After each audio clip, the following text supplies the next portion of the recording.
Welcome back to Retrieving Sanity, a podcast where we dive into the depths of mental health one laugh at a time. I'm your host, Keegan, and I'm here to talk about everything from anxiety and depression to self-care and finding joy in the everyday. Because, let's face it, life can suck, but we don't have to navigate it alone. Retrieving Sanity is a partner with Podcast for Prevention, an initiative from Start Day 1 that aims to prevent suicide and promote mental health awareness.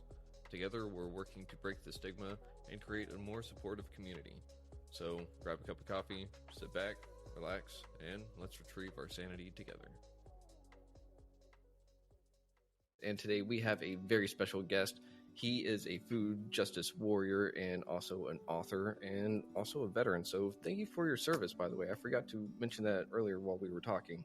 Thanks, Keegan. Of course. And I mean, you just sound like you've lived such an extraordinary life with what you've done in the last 10 years. So I understand that you've written a book. You don't wrote in anything, but I understand that you've written a book about this topic. And honestly, I'm not going to lie. It's a topic that sounds like it is totally just not obscure, but something that I wouldn't think about whenever I think about mental health. But whenever I think about it, it makes me think that, oh, that has a huge impact on mental health. So yeah, we need to hear about this. And I love that. 100%. Yeah, so you know more about this. You're not quite professional because you do this on a voluntary basis, but... I'm an enthusiastic amateur. Well, I'm right there with you. So what is it that you do exactly? Because I described you as a food justice warrior, but to some people that might just mean having a food fight in the cafeteria. Honestly, I would prefer that it was that. So I don't really necessarily want to describe what I am, but kind of my background was, I went through the Army for 10 years, spent a few years in Vegas bouncing around just trying to figure out what I wanted to do afterwards, and ultimately ended up in Northern Nevada taking over a couple of nightclubs. And so I spent a bunch of years up running the nightclub industry in downtown Reno, which is the area's largest food desert. And while I was there, I was running commercial kitchens, figured out how to put a snack bar in place in one of my bars that was like almost an act of God to get that done, just to try and get more healthy food into downtown and for my clients. And I came to this growing realization, and I was impacted by it too. I used to be almost 100 pounds heavier. And so I just was seeing this growing realization that the food system that I was in and that my clients were in and my customers and my employees and my friends were dealing with was killing us. It was killing all of us. Just the diet, the lack of access to healthy food, like all of these things was really causing a lot of stress and a lot of problems for a lot of people that I cared about. Wow. And so I slowly kind of started working towards, hey, I want to do something about this.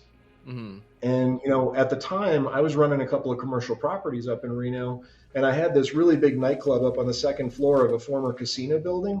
And the whole ground floor was completely empty. Like it was all shredded out, and it had been demoed and, kind of ready for the next tenant type situation. But I wasn't planning on using it for anything. I was running my club upstairs. I was happy.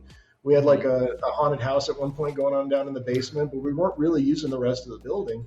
And it was huge. It was like a 17,000 square foot footprint of the property. Wow. And so in 2015, I saw an article in the local paper where the mayor of the city was quoted as asking, like, why can't we get a grocery store in downtown Reno? And for me, that was the first understanding that I had that our leadership didn't really have a handle on what was going on. And so that kind of woke me up, and we were going, kind of walking our way into the 2016 elections at the time, and people were really kind of stressed out about a whole lot of different things, and I was really focused on, like, how can I protect my people? How can I take care of my crowd?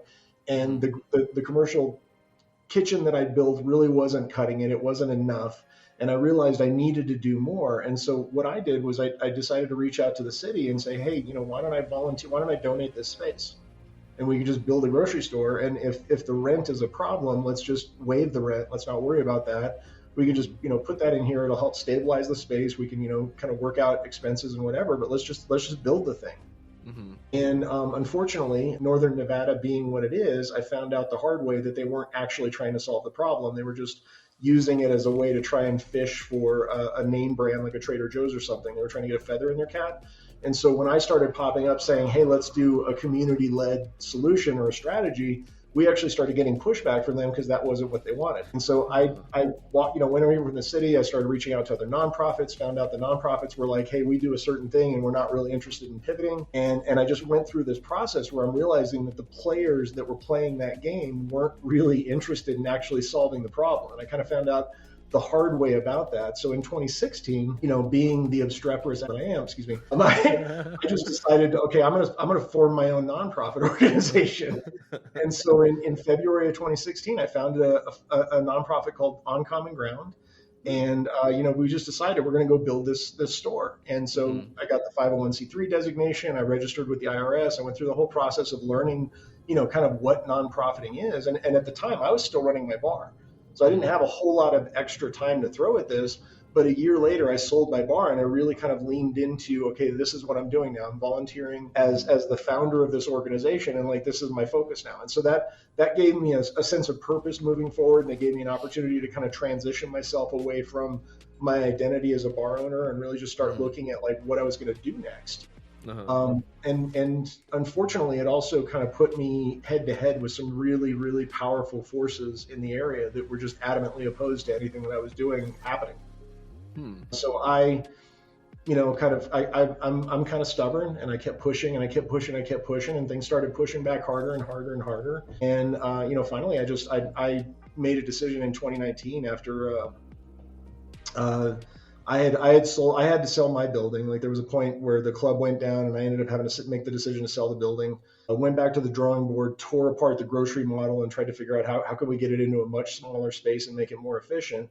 Figured out a new business model for a grocery store that could cash flow in low income areas and started pushing that initiative as basically 1,000 to 3,000 square foot strategy to put healthy food in the downtown area. Then I found out that some major box stores saw a competitive threat with what I was doing and decided to squash our nonprofit. What?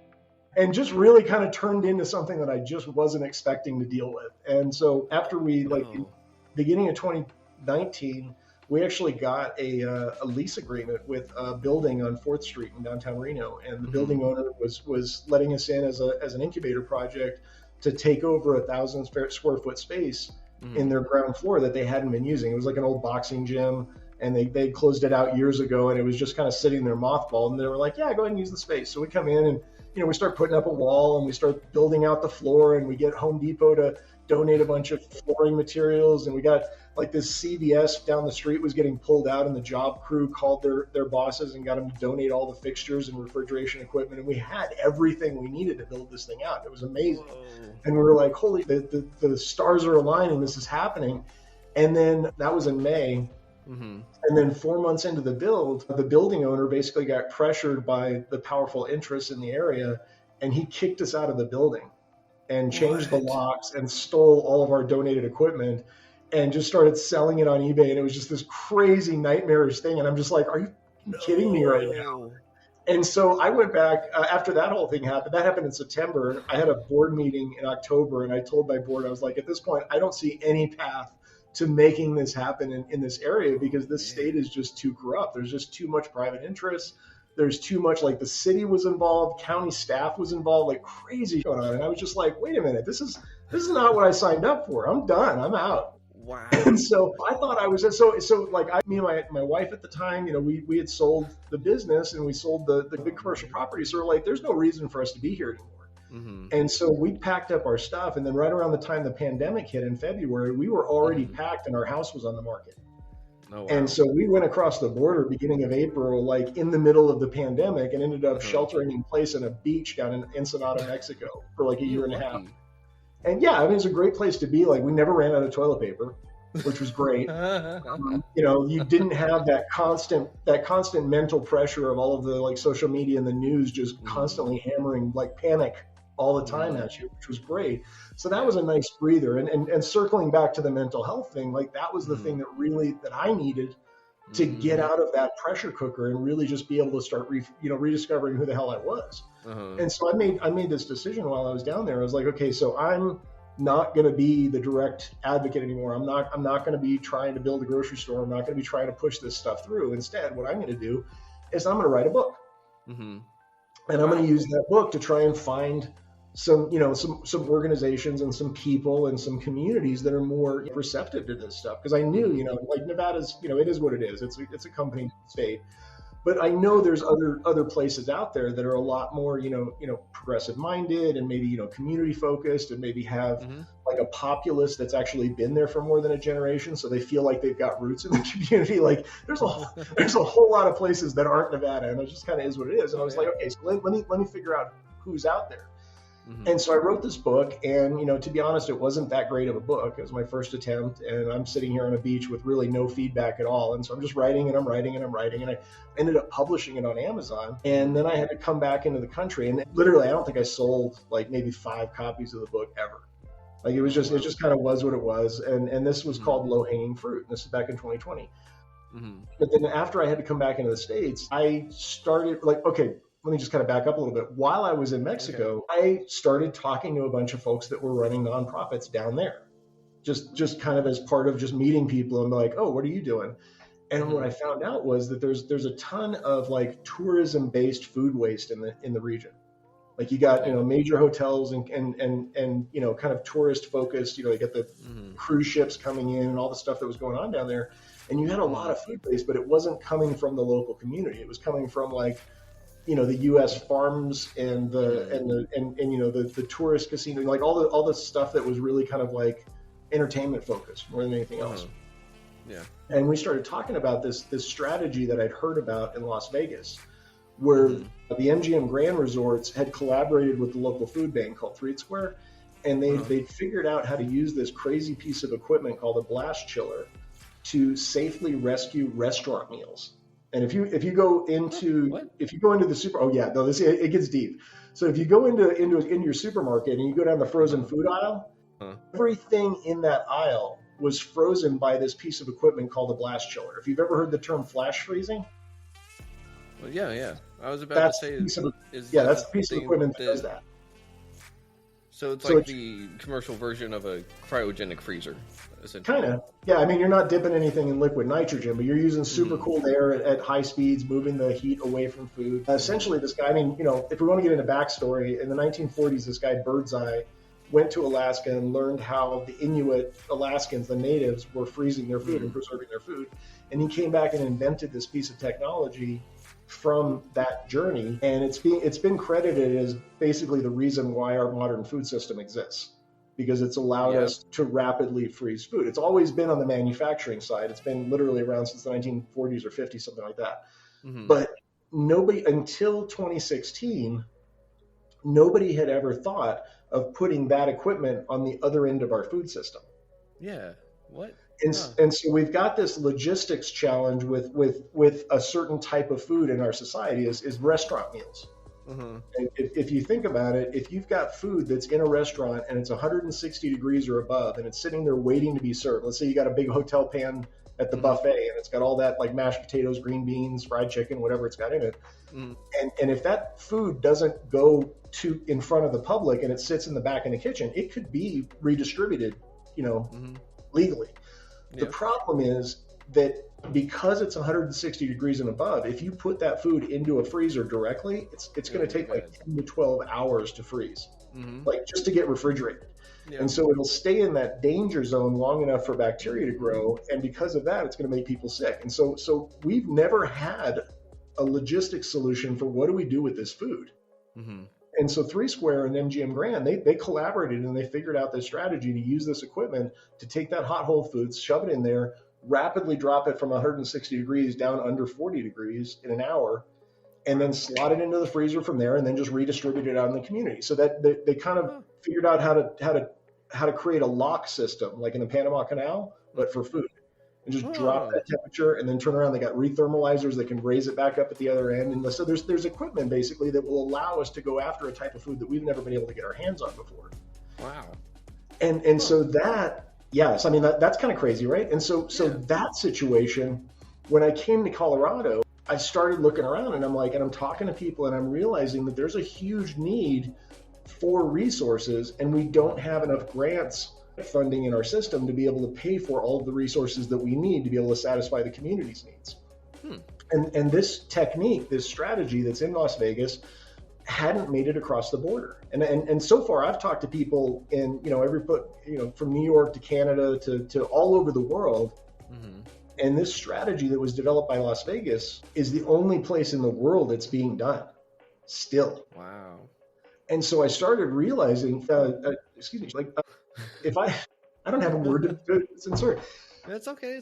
Darn it. If I don't do something, and if I don't talk this up at least, and if I don't at least try and introduce this to the food banks here, like I'm gonna be I felt personally responsible. Like I know about this, I understand the significance of this, so I gotta at least try and bring it to the state.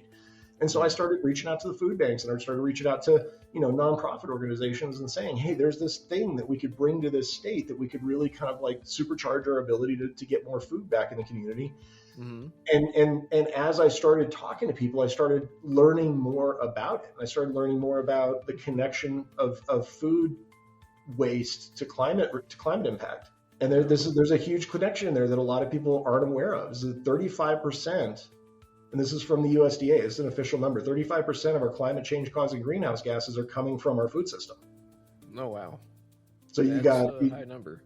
Yeah, it's huge. So part of it is, cow farts. Part of it is manure, and a huge part of it is methane from landfills. And then another huge part of it is just the transport cost and the refrigeration cost and the labor cost and everything that we put into the food that we then throw away. Yeah, and so that is a lot. Yeah. So as it turns out, if you look at it from that perspective, it's like this is now a preventable solution. This is now something that's in our system that we could potentially do something about. And so I just started like, what are we going to do about this, right? And I don't know. So that's kind of where it came from. And so I wrote a second book.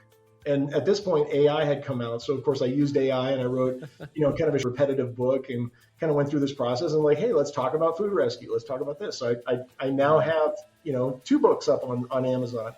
And, it's still not getting any traction because I hadn't quite figured out how to market myself yet. And I hadn't really figured out that side of the equation. But I'm going around and I'm talking to people and I'm making connections and I'm starting to have this conversation. And then all of a sudden I started seeing this weird thing where like I'd get a lot of interest and I'd get excitement and I'd get support. And then all of a sudden I'd get crickets. And I'd get like not return calls and no returned emails and getting ghosted by nonprofit organizations and getting ghosted by government agencies. And I'm like, what the is going on here? and so comes to find out that it's not just a Nevada problem. Like we've got a problem in our nonprofit sector where you've got organizations that basically see a competitive threat with anything that disrupts the status quo. And so I'm running, and once again, I'm running face first into this. And I'm like, I did not expect this. No. So it's been an interesting kind of journey where I'm just like, hey, I'm literally just like asking questions and saying, hey, why don't we do this thing? And have we tried this? And hey, if we haven't tried this, why don't we, put together a coalition and make this happen? Mm-hmm. And then I'm finding out that, I'm actually stepping on the toes of, big food. State-funded nonprofit organizations that are really invested in just kind of maintaining things as they are. I'm like, wow, that's not cool. So, along come this year, and just a few months ago, I had a better quality AI, and we've had all the advances, and I went through and I said, hey, let's take these first 2 books I wrote and shove them into the AI and turn it into a single book. Oh, wow. And so I spent a few months kind of figuring it out, and I came out with this. Actually, I think it's an amazing book. It's only like 114 pages long, but it's just jam-packed with an amazing story about like, this is how we fix these problems. This is how we solve these challenges. And I was like, okay, so this is it. This is, I've got a good book. I've got a good story. I've got a good narrative. I've got an actual plan about how we step by step do this. And I'm like, screw it, let's do this. And so I'm talking to folks like you, and I'm like, hey, let's get the word out and let's figure out how do we do this. That's awesome. That is one heck of a story. And I'm not going to lie, I would not have expected such pushback from something that seems so humble. Oh, I'm shocked. Yeah. Yeah. Like there's one organization here in Colorado. Where are you located at? Texas. Texas. Okay. Yeah, I went to high school in Texas. I've been there for a few years. So there's an organization here in Colorado that runs around. It's in the Boulder area, and they rescue food with bicycles and stuff. And they've got this, it's kind of cutesy, and very, very volunteer centered and everything like that. And it is what it is. It's like, okay, so I'm going up in that area and I'm talking to folks about this. I'm like, hey, we could develop high capacity. We could put a central kitchen in place. We could start rescuing, mass quantities of food. Like we could literally scale a solution big enough to be able to address Denver Metro's needs, like 2.5 million people producing all of this food waste. And we can actually divert a very large chunk of it out of our landfills and get it processed. We can use equipment called biodigesters to be able to turn the food waste into compost and capture the methane for energy. We can push that out to the regenerative agriculturalists, the farmers in the community, and get more dirt on their land so they can grow better food.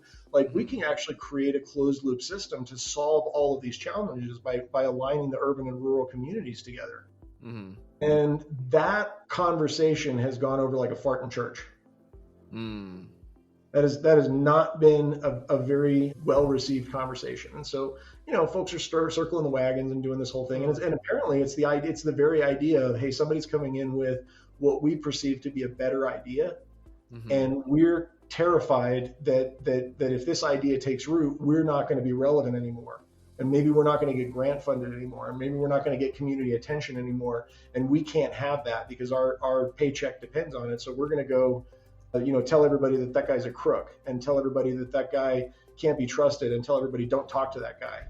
And so want to talk about mental health. Like I'm stressed out of my mind by all this stuff. And for sure.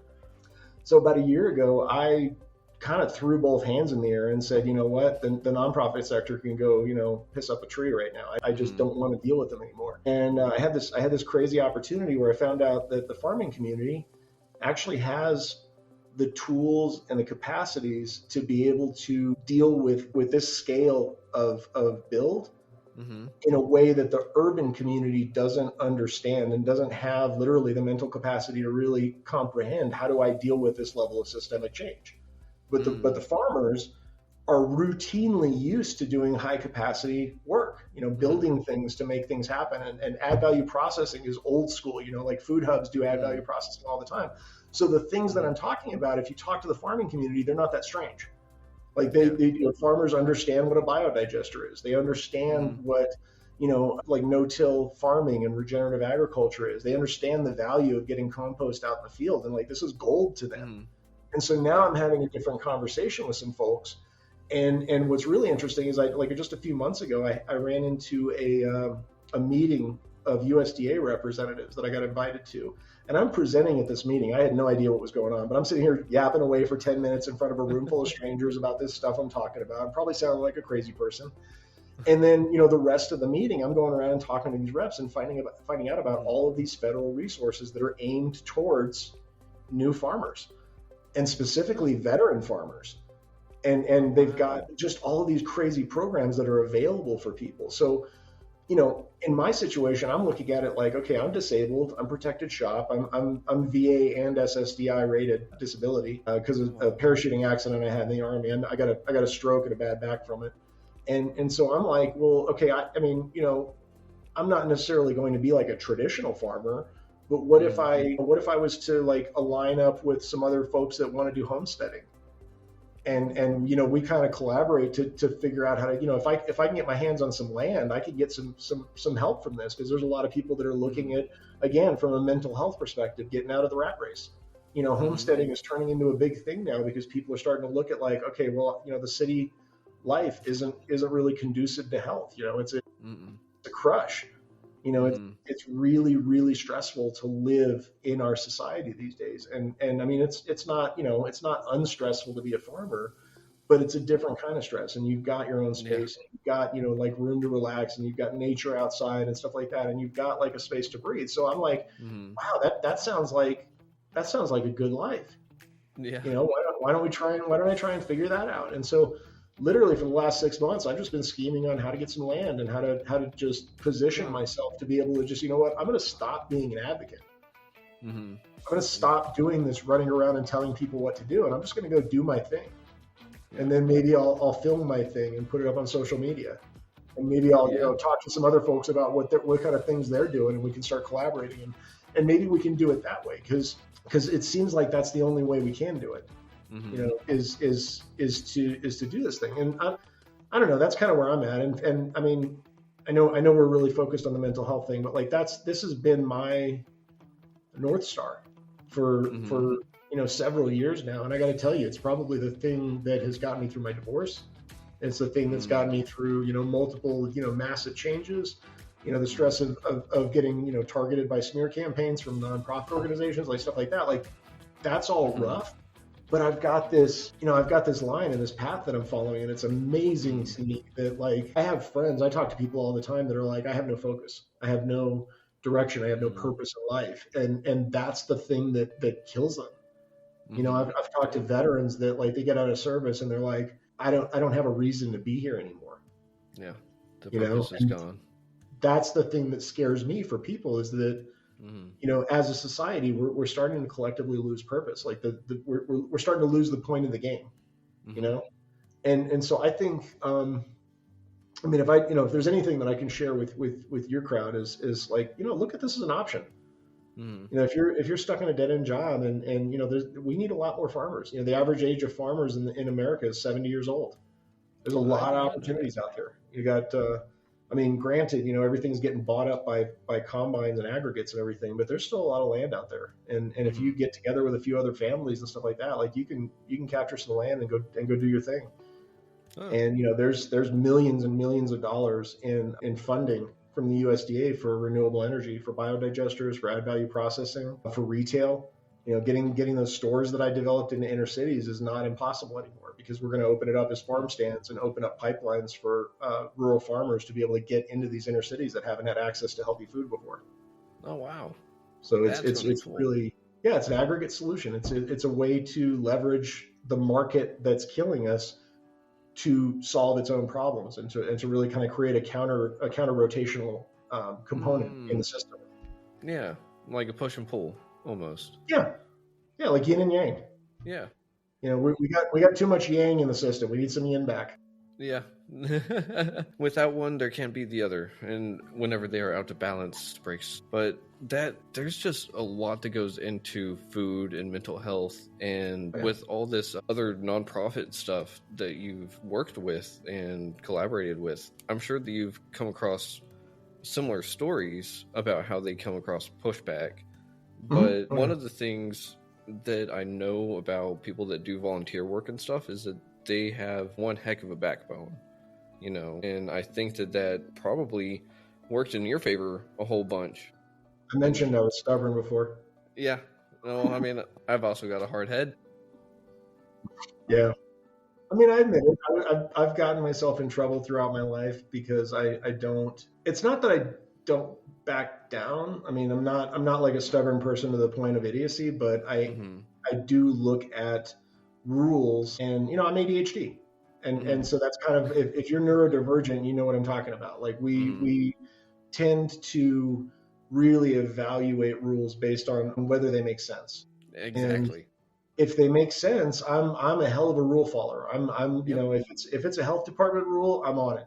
But if you're looking into my commercial kitchen, we're on point. We know our and if if you're dealing with security staff, if you're dealing with payroll, if you're dealing with compliance, any of those things, like I'm all over that because I think that's important.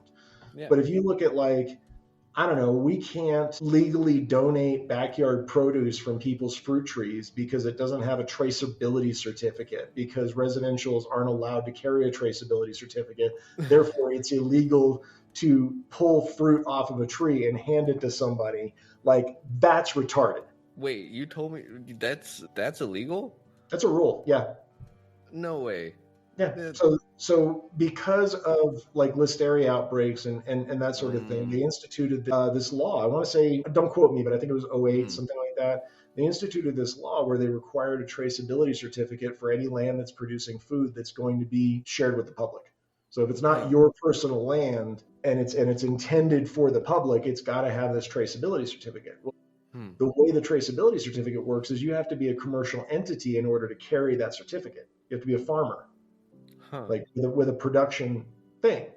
And so, and this is one of the things I got in trouble for in Nevada, because I was on the Food Policy Council. I was in the Washoe County Food Policy Council in 2018. And I got this idea, wait a minute, what if our nonprofit organization carried the traceability certificate on behalf of the homeowners. Like, has anybody tried that? And I talked to some people and nobody had ever heard of that. Nobody had ever come up with that idea before, which again, like, I don't know why nobody comes up with the ideas I come up with. Nobody ever thought of it. And so I'm like, hey, well, let's ask permission. And so I reached out to the Department of Agriculture and I called them. You know, we got a meeting with a couple of them came down to the Food Policy Council for a meeting. And I asked them in the meeting, hey, if I was to want to represent these homeowners, can I carry their certificate? And can we get the site visit? And can they do the you know, they check the soil and make sure it doesn't have like motor oil or any crap in it and stuff like that. And they just determine that it's safe to eat. I'm like, hey, can I carry that certificate? And they're like, I don't see any reason why not. And I asked them like, how much would it cost? And they're like, $50. I was like, per plot? And they're like, no, total. Wow. Huh. And I was like, what if there was like 100 of them? They're like, doesn't matter. What if they're not next to each other? Doesn't matter. I'm like, okay. Huh. Well, then let's do that. Yeah. And so we were on board, and the Department of Agriculture for the state of Nevada was like, go, let's do this. And then the Food Policy Council shut the entire thing down. That's so strange. Because it turns out the Food Policy Council was controlled by lobbyists. And they were working for the retailers, and the retailers were like, no, you're not shoving millions of pounds of extra food into the economy that aren't controlled and that we don't know about, and it's going to mess with our profits. And it turns out that the food system is basically run the same way as the diamond industry. You got artificial scarcity. And it would piss people off to have uncontrolled food going into the system. So now all of this stuff that we're talking about how we don't have enough food, that's entirely because we have enough food. We just have a distribution system that's regulating how much food goes into the market to make sure that their profits stay at a certain level. That's crazy. So it sounds like we don't necessarily need to be too wary of big pharma, but more like we need to be wary of big food. It's more of a yes and challenge. Yes and. Yeah, I'm not saying we shouldn't be wary of big pharma. I think that the price fixing on that is well documented. This stuff's more under the radar because people assume that the food system is kind of operating at the highest capacity, and the problem is, as a society, we don't really understand how the mechanism works.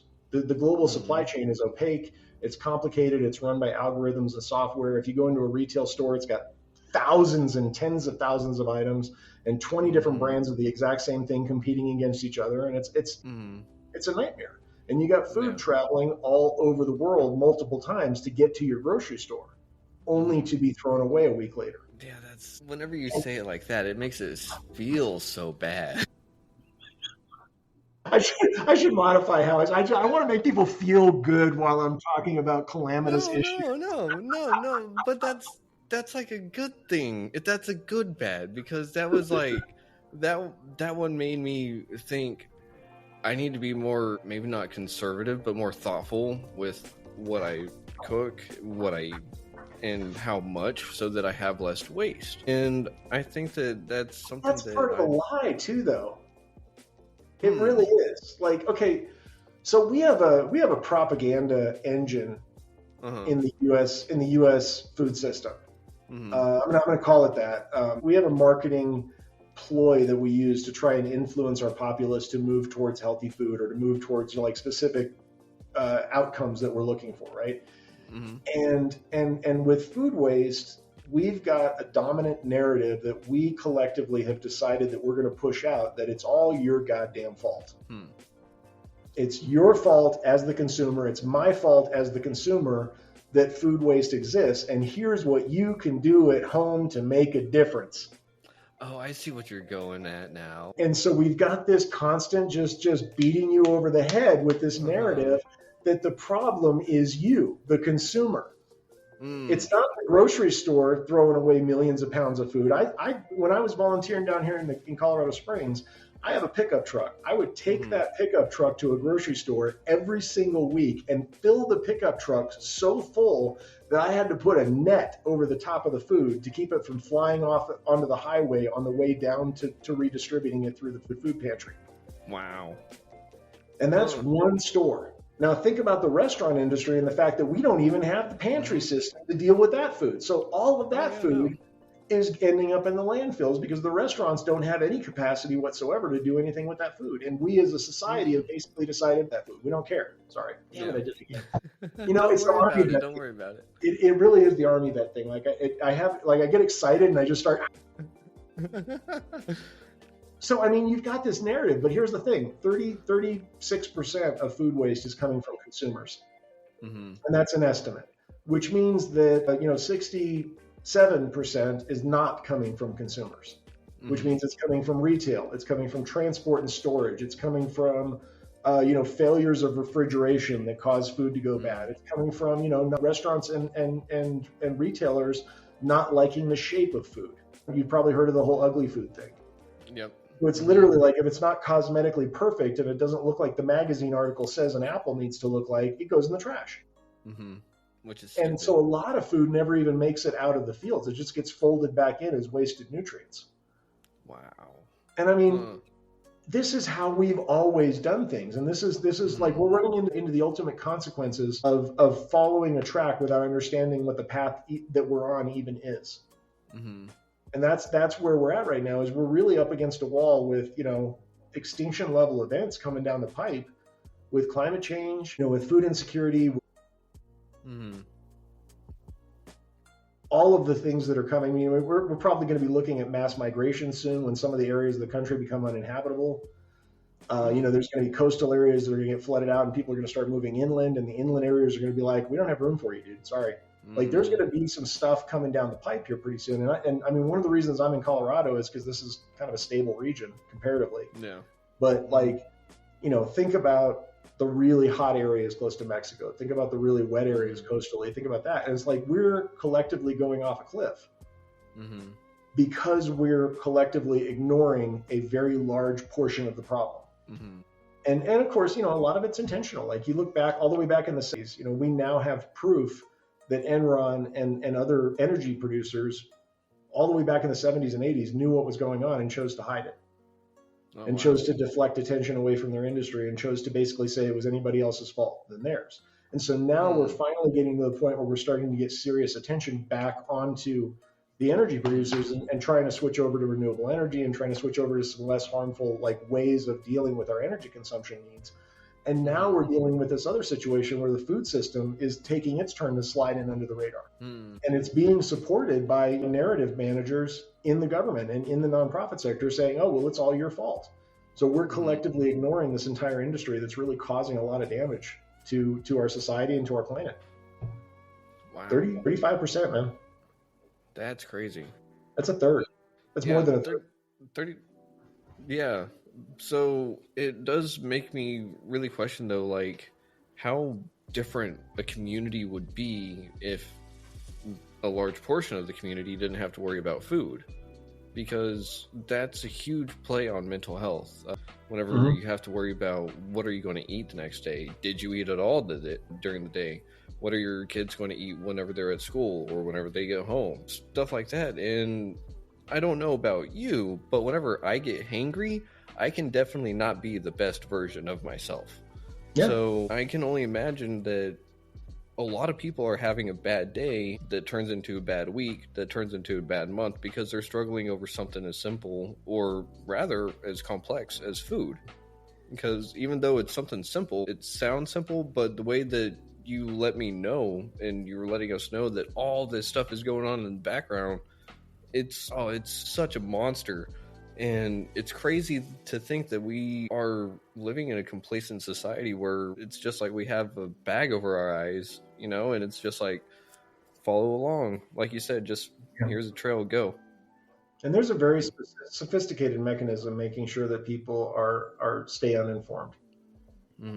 I mean, really, that's kind of where we're at, is there is a very sophisticated mechanism. It involves, I've been doing this for 7 years. The last time I got media attention was 2018. Oh, wow. Yeah, mainstream media won't touch this. I'm effectively blacklisted in the media. I've reached out to some local papers and don't even get a reply. I made the mistake of coming out, quickly and kind of broadcasting my intention of this is what I want to do. And so I very quickly got, some attention I didn't want. And, so definitely recognize kind of where I'm at in the system and how things are working around me. But like that's I'm not alone. I talked to a guy, this dude Robert Egger. He's retired now, but he's the guy that founded LA Central Kitchen and DC Central Kitchen. It's two really big nonprofits where it was basically like a giant, large-scale commercial kitchen where they did skills training and brought in, rescued food and used it to make meals, and they distributed it out through the community. And it's a really cool model. DC Central Kitchen is still open, but he was telling me a few years ago that the LA Central Kitchen got shut down from pressure from LA, like city municipality, like the mayor and city council basically got them shut down because of pressure from industry to not allow this mechanism to stay in the system. And he was telling me about some of the stuff that he dealt with in his 30 plus years of advocacy, and I'm like, holy shit. So I mean, I don't blame him at all. He's like, yeah, I'm retired and I'm out, and I'll take your call and maybe commiserate with you every once in a while, but like I'm done. Man. And you get a lot of people like that. I talked to a farmer up in northern Nevada one time, and he was like, yeah, I'm totally aware of everything that's going on. I understand, who's trying to take over the market. I understand who the players are, but I'm too old to fight this shit. I don't have the energy. Yeah. I don't have the resources. We don't have any capability of doing anything about it. So we're just like, gonna stick our head in the sand and just kind of go about our business. And what do you think is the end game? Is it all about money? Mm-hmm. Yeah. Well, okay, so money and land, maybe. I'm going to share a story about. So in 2017, I went to Tacoma, Washington. I flew out there for this conference that this nonprofit organization called Why Hunger. Every other year, they would put this conference together called Closing the Hunger Gap. And so I went out for this conference, and I was a brand new, like cherry red, brand new nonprofit founder. I didn't know from Shinola. And I was like, I'm going to go out and learn how to fix the problem and how to solve the blah, blah, blah, and this and that. I go to this 3-day conference.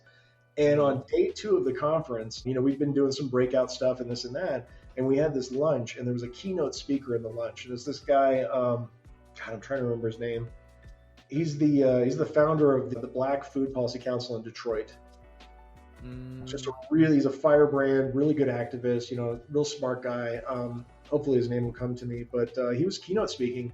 And he stood up there and he called out the entire room. He says, there's about 550 people in this room. About 99% of you work for a food bank in some capacity. And not one of you are going to lift a finger to solve the root causes of any of these problems because every single one of your paychecks depends on it. Ouch. That's what he said. That's everything that I've seen since then tells me that he's not wrong. Yeah. There's just so much that just sounds so wrong with all this. Yeah. Like I'm one of those people that's like, I don't really care what you do with your life so long as you don't like hurt other people and do all these bad things and stuff. Like you want to go do this, that, or the third, like go have your fun. Just don't hurt other people. Just be nice, Yeah. I've made a lifetime. I've been in the nightclub industry for 20 years. I've made a lifetime of not yucking on other people's yums. It's like, do your thing. Don't break anything. Don't set fires. Don't hurt anybody. Just live your life. Yeah, and so to me, it seems like food would be one of those things that's like, yeah, I want to make sure that people have this. Kind of like I am all for universal health care or some kind of health care to where people can say, I don't know, go get their life saved because they have something happen to them that no one asked for. Yeah, now they're responsible for all this money because their life got saved.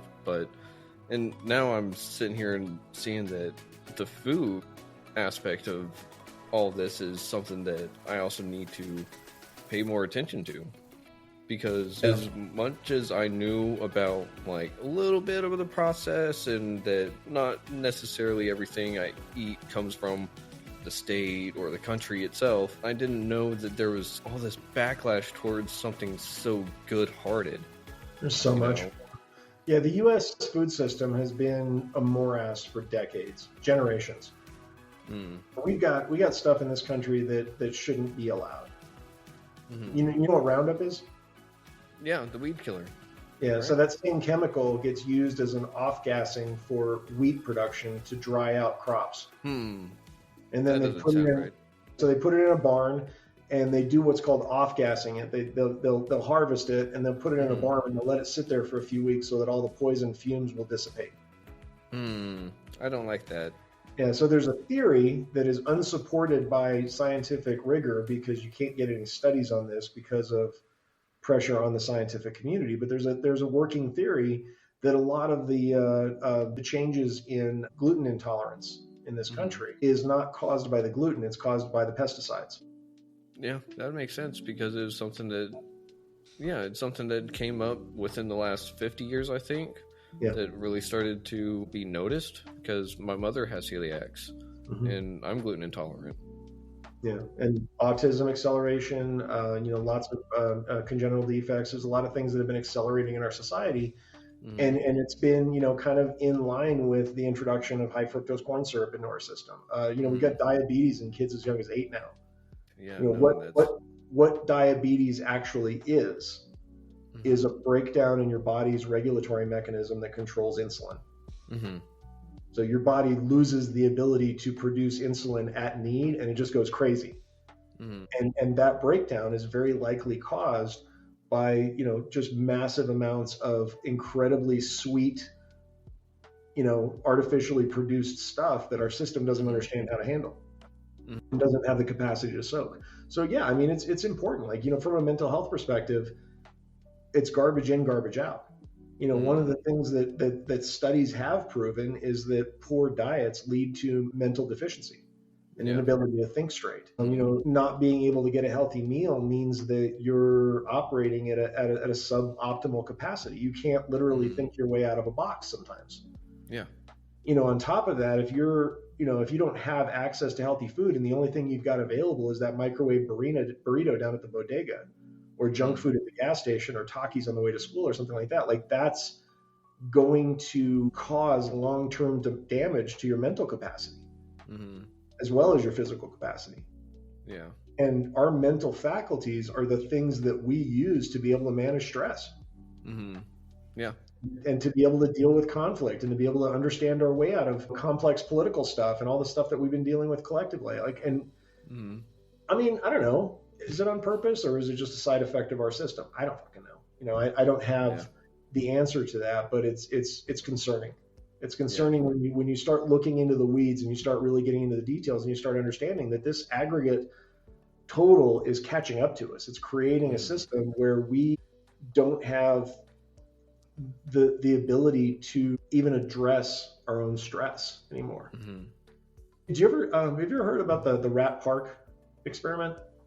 Rat park experiment? I don't think so. So I'm going to circle this back around to addiction. Okay. If you don't mind. Good. Yeah, by all means. So we have a theory on addiction that's based on some studies from, I want to say, back in the 1950s. And what they did was they put rats in a cage, and they would have like a bottle of water and then a bottle of water laced with heroin or cocaine or something like that. And they would just observe what the rats would do. And the rats would like try both of them, and then they'd go back to the thing over and over again until they kill themselves. And so they used that as, they basically took the conclusion that, drugs are super addictive and they're super dangerous. And, once you get it into your system, like, if you've ever seen that, what was that movie? Philip K. Dick with Keanu Reeves in it. Anyway, Robert Downey Jr. was in there. Like, Woody Harrelson. Anyway, so there was this movie that was based on a book written by Philip K. Dick that talked about this like new drug that came on the market, and there was only two types of people who had never tried it and people who were lifetime addicts. Like, it was that type of drug. And so that kind of book was based on this idea that these drugs were that harmful and that addictive, that like, if you touch them, you're screwed. You're an addict for life and everything like that. And so that became the basis of the drug wars. That became the basis and the justification for, like the whole, like all of the legal system and the stuff that we're dealing with collectively. And so there was this guy, and I can't remember his name, but he looked at that experiment and he's like, wait a minute, maybe the problem is the cage. And he's like, these guys are, these rats are bored. They're stuck in a cage. They don't have anything to do. They're depressed. What if we try this experiment again, but we change the environment? And so he redid that experiment, and he created this thing called Rat Park. And it was there was toys in it. There was other rats to play with. There was, there was, all kinds of fun stuff to do and everything like that. And it was a really cool environment for a rat to live in. And over in the corner, they still had the same two water bottles, one laced with heroin and one clean. And what they found was in that particular situation, the rats would try both of them, and then they would leave the heroin-laced water alone, and they'd never touch it again. And they were like, and so they came to a very different conclusion, that it was the environment that was causing the mental stress that made these rats want to escape from it in the only way that they could. And so, I mean, if you look at experiments like that and you kind of extrapolate them into our lives, and like, okay, so now we've got a situation where like inner city communities are exceptionally stressed out, and people are struggling, and there's not a whole lot of opportunity, and it's very very dog eat dog. And it's a very ugly cage to live in a lot of situations. And if you talk to people that live, I've lived in South Central LA before. It wasn't, as a matter of fact, I was there during the LA riots. It was not a pretty place to be. And there was a lot of really pissed off people and scared people in that area. And so, I bet. Kind of my theory is basically the mental health follows the environment. I buy into that. And I'm not, I'm not a scientist. I'm not tied to rigorous theory, so I can have my opinion, and it is what it is. And if somebody wants to disagree with me, so be it. I don't really care. But in my opinion, doing something to improve our food access, and doing something to improve our air quality, and doing something to, apply placemaking principles to our communities, to where we can come together and not be isolated, and to where we can create environmental solutions that allow us to come together as a community, I think that would translate into improved mental health significantly. I believe that. I think so too. And what's worse is I believe that the people who are seeking to control our society also understand that. Yeah. So, I mean, it'd be kind of, no, sorry, go ahead. No, that's pretty much the point, is that, like, I think it's our responsibility, I mean, as citizens, to understand the world that we're in, and to understand that we have a need to advocate for our own health, and to advocate for a healthy environment for ourselves and for our children and for our community. And so a lot of this stuff that I've been dealing with, I think the biggest thing that I want to impart to people is that, we're not helpless.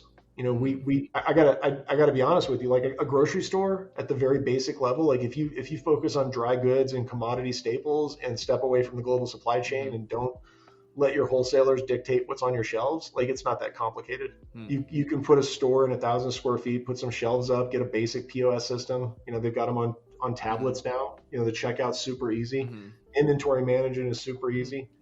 It is not that hard to build a food solution in your community. But we've got this industry that tells us it's impossible. Climate change. Climate change is this freaking monster. It's a monster. Everybody's just like helpless. Like, when is the people in charge going to fix the problem? And it's like, we can do things at the community level that are orders of magnitude more impactful than the stuff that the Gates Foundation's doing. Yeah. I mean, what happens? Okay, so what happens if... So you're in Texas. Are you anywhere near Dallas? Yeah, I'm actually in the DFW area. So. Okay, So Dallas is what, 6 million? Ish. 6. What do you mean by 6'9"? 6 million people. The DFW Metroplex is 7.5 million. Okay, so you guys are way up since I was there. Not surprising. So 7.5 million people are throwing away food on a regular basis. Think about what the landfills are like. Yeah. So if we collectively put, let's say, a high capacity commercial kitchen somewhere on the edge of Dallas, and then put a biodigester that's a municipal scale biodigester that can handle 250 tons of bio waste an hour, that can capture the methane emission.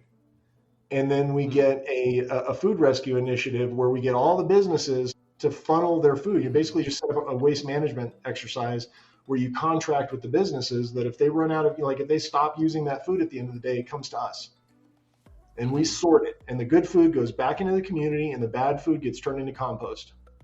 And we capture the methane and we use it as energy, and we burn it. And we can burn it in our vehicles. We can burn it as renewable energy on site. We can sell it back to the utilities. We can clarify it and sell it back into the utilities as a natural gas. And then we use that to fund grocery stores in these inner city neighborhoods that can't support supermarkets. And we get all of the bio waste out of that city and put it in the country where it can actually sequester carbon and grow good food and start reversing the damage that we're causing by conventional farming practices. By the way, watch Common Ground. It just came out this year. Amazing documentary. Okay. It'll tell you how we solve this crisis. Okay. At the ground level. It'll tell you exactly what the problems are, why the problems exist, the severing of the mycorrhizal connections, the fact that we're turning into Dust Bowl 2.0. Like if you remember back in the 1920s, they had the Dust Bowl in Texas. That's happening again. It's because of conventional farming. That documentary will tell you, it'll walk you through what's going on. And then, I'll send you, after this is done, I'll send you the business plan. I open source the business plan of how we do this. And if you were to share that with groups in your community and you get together a coalition and you guys build this and you find a farmer out there that's interested in taking on this load and actually going in this direction, then Dallas could have this solution. Huh. And then so could Houston, and so can, Corpus Christi, and so can McAllen, and so can all of the different areas around Texas. And I'm in Colorado, so I'm going to be working my way down into New Mexico once we get a statewide initiative going, and we'll meet you in the fucking middle. Like, that's how this works. And the thing is, we can do this at the grassroots level. Like, just you and me talking right now, we're making more progress and moving the needle towards solving these problems than I've been able to make all year. Wow. How cool is that? How cool is it to understand that we're not helpless? It does feel good. It definitely helps my mental health. Now you understand why I do this. Yes. I'm like, not doing this doesn't make sense, but doing this is not that hard. We just sit here and talk about it. We talk about visionary and possibilities. And like, I mean, I'll show you where the USDA funding's at. You want to go? You want to go homestead? You want to go get a plot of land and build a house on it? I'll show you how to do it. I'm not going to lie. That sounded like an enticing offer. I was like, because I grew up in Amarillo on the outskirts of town, so I'm more of a country guy, so I'm kind of not really in my element being as in the city as I am, which thankfully I'm still not in the city, but I still am, but I'm not, but you know what I mean. But I'm used to... Yeah, I do. I'm used to land, and I'm used to being able to do whatever I want, and so that sounds like a great thing to me. So I'm all for it, but I'm passive by the message. Yeah, well, I mean, tell the missus she can grow her own land, she can raise rabbits and goats and chickens, and make as much noise as she wants, and she can bang a drum at 2:00 in the morning, and nobody's going to yell at her. And I mean, maybe she's got 20 or 30 friends on 300 acres that are helping do the thing. I mean, that's that whole collective idea is like, if I've got, I'm looking at, there's a plot of land north of here, about 320 acres for $800,000. A lot of money, right? But there's a loan that I can get from the federal government for $600,000 at 1% interest for 40 years. Wow. It's an agency called the Farm Service Agency. And anybody can get it. If you're a new farmer and you haven't farmed in the last 10 years, you qualify for that loan. Huh. Wow. Yeah, you take that and then you get the FHA loan, 3.5%. You start building the house on it, start doing some homesteading, get some chickens, make a little chicken tractor, get things started. That's all it takes. And then you start getting into the big stuff. Once you qualify as a farmer, that unlocks USDA loans and grants. And the grants, you've got state matching, maybe you've got local matching, you got foundation matching, you got small dollar. I'm going up in crowdfunding. You're going to see me on Indiegogo by next month. Nice. I mean, why not, right? Yeah. Be sure to send me your link, and I'll make sure to have that on my website and with the episode description and everything too. Cool. That'd be awesome. Thank you. Yeah, I'd love that. Of course. But I mean, that's the thing is like, it's not that freaking hard. It's just not that hard. Like the resources are out there. The problem here's what the challenge is. The federal government's been nerfed to the point where they're not really allowed to talk about this stuff. Like they're basically, if you talk to a federal agency and you talk to a rep there, they're going to basically be like, well, we're not allowed to advise you. Like you basically have to walk in and ask the right questions, and then they're happy to give you the information. But if you don't ask the right questions, their hands are tied. They're like, well, I guess you got to go back and find the questions. Oh, man. Oh my God, it's like Hitchhiker's Guide to the Galaxy, but like a really messed up version. I don't know. Answer is 42. What was the question? I don't know. Yeah, the answer is 42. That's for sure. It's the answer to the universe, life, and everything, right? Yeah. You want to hear the backstory of that? Sure. So Douglas Adams, the guy that wrote that book, he was a fanatic about ASCII programming. back in the like 70s, I think 60s, whatever it was. So if you've ever programmed DOS, the asterisk is kind of a placeholder. Like if you put asterisk dot asterisk and you run a search on your hard drive, you'll pull up everything on the hard drive. And so the ASCII key code for an asterisk is 42. And so the answer to life, the universe, and everything is literally whatever you want it to be. Okay. Little inside joke in the book that's like 50 years in the making to catch it. Well, I guess I learned another new little tidbit of information that I get to share. I did mention I was ADHD. Yes. I'm a fountain of useless knowledge. Yep, I totally feel that, and it feels like you finally found a place that you can put some of that, though, which is fantastic. Yeah, I do enjoy that, and yeah, I mean, it's kind of cool too because I'm starting to figure out how to find my tribe, and I think that's something that a lot of people struggle with is like, feeling like maybe. By the way, love the Triskelion. No, thank you. Feeling like you've got, you're a square peg in a round hole, or you're maybe not where you were meant to be. I think a lot of us grow up feeling like that. And for a lot of people, that's the lifelong search. And from a mental health perspective, is how do we find that place where we fit in? How do we find that place where we're accepted? Yep. I can't say that I've necessarily found that yet, but I'm definitely finding little pieces of it here and there. Yeah, I think that it's one of those that you never really get to the destination. I think the destination kind of changes as you go along the journey. Yeah, the journey is the destination. And same thing with the community and the tribe. It doesn't necessarily mean that it has to be singular. It doesn't have to be permanent. It can be. I think there's a word that people use nowadays describing the nomad lifestyle. So nomad tribes. So I think it's something that I know personally I'm figuring out still. And like, I thought I knew it. I didn't know anything. Now I'm kind of doing the same thing. And it's just, it does wonders for the mental health, being able to have community. Yeah. So I really do hope that you're able to get that homesteading. Well, not just that. I just hope that everything that we've talked about just blows up and goes crazy viral, because this is just awesome. And real quick, sorry. Do you know the number for the suicide hotline? Not off the top of my head, no. It is 988. So 988. I only ask that because if we can teach our kids how to dial 911, why can't we teach our friends and loved ones how to dial 988 in the middle of a crisis? I love that. Yeah. But I also want to ask that you be on the show again, because this sounds like a journey that is just going to be evolving. You've already written 3 books, and so I can see another one coming after a little bit of impact one way or another, after a little bit of adventure has happened. I'm on chapter 6 of my second book right now. It's the ground game. All right. Like it's the companion. Okay, so like I said, I took the first 2 books, turned them into one book, and now I'm writing the on the ground component that's like the actual step-by-step process that I'm developing as we go. So it's going to be kind of a live book that'll change over time. And the cool thing about Amazon is once you upload a book, you can re-upload the book later with changes. Like it's not stuck in amber. And you can actually you can change your mind, you can change chapters, you can move stuff around, change the graphics, whatever you want over time. You don't even have to change like the version or whatever. So I mean, yeah, I love that from a perspective of like, I'm never going to be satisfied. It's never going to be a perfect book.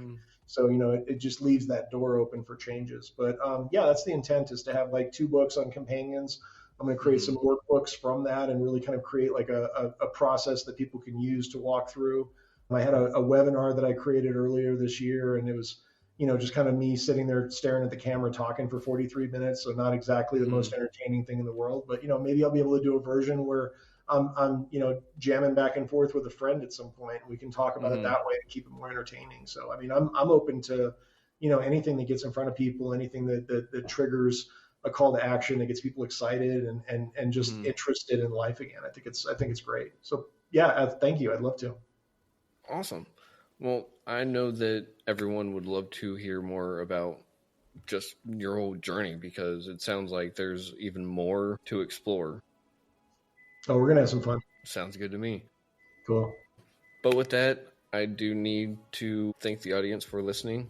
So thank you for listening on WDJY 99.1 FM. You think I would be able to say that a little bit with more finesse after a year, but no, I still fumble it up every now and again. But with that, the radio episode has come to a close, so we will see all of y'all next week.